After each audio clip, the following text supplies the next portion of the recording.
سامعین، اب میں اپنے اگلے شناخواں کو دعوت سخن دینے سے پہلے مرسل داور حبیب کبریا کے چند ایک موئی خوشبو کی، تو آپ جب کبھی جس گلی سے جب آپ کا گزر ہوتا تھا تو آپ کی خوشبو ایسی تھی کہ 2 دن سے زیادہ تک وہ گلی وہ کوچے آپ کی خوشبو سے چہکتے اور مہکتے رہتے تھے، اور جب لوگ وہاں سے گزرتے تھے تو لوگ کہتے تھے کہ یہاں سے مصطفیٰ گزرے ہوں گے۔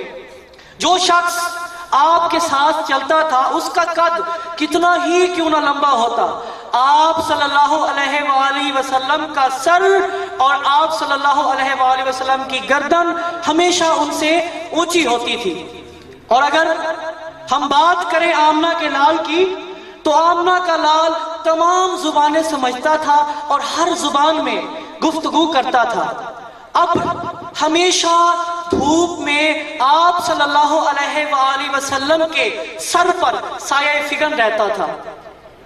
اور اگر ہم اور معجزات کی بات کریں تو کوئی بھی پرندہ آپ کے سر کے اوپر سے گزر کر نہیں جاتا تھا، کوئی بھی جانور مثل مکھی یا مچھر آپ کے جسم پر کبھی نہیں بیٹھتا تھا۔ آپ صلی اللہ علیہ وآلہ وسلم کی ریش مبارک میں داڑھی میں 70 سفید بال تھے جن کا نور آفتاب کی طرح چمکتا تھا۔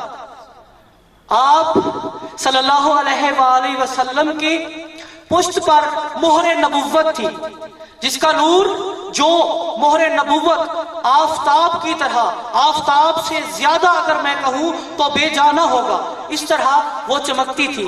آپ صلی اللہ علیہ وآلہ وسلم جب کنکریاں اپنے دست مبارک میں اٹھاتے تھے تو وہ تسبیح کرتی تھی اور لوگ اس تسبیح کو سنتے تھے۔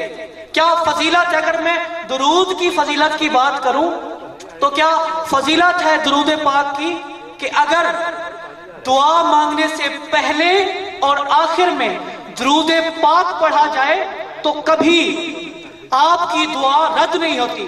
تم درود پاک پڑھو ہر گھڑی، یہ کام ایسا ہے۔ تم درود پاک پڑھو ہر گھڑی، یہ کام ایسا ہے جس میں خسارہ ہو نہیں سکتا۔ چلیے آج کی اس نورانی اور وجدانی محفل کی بہار میں مل کر حصہ ڈالتے ہیں درود پاک کا۔ میرے ساتھ مل کر پڑھیے۔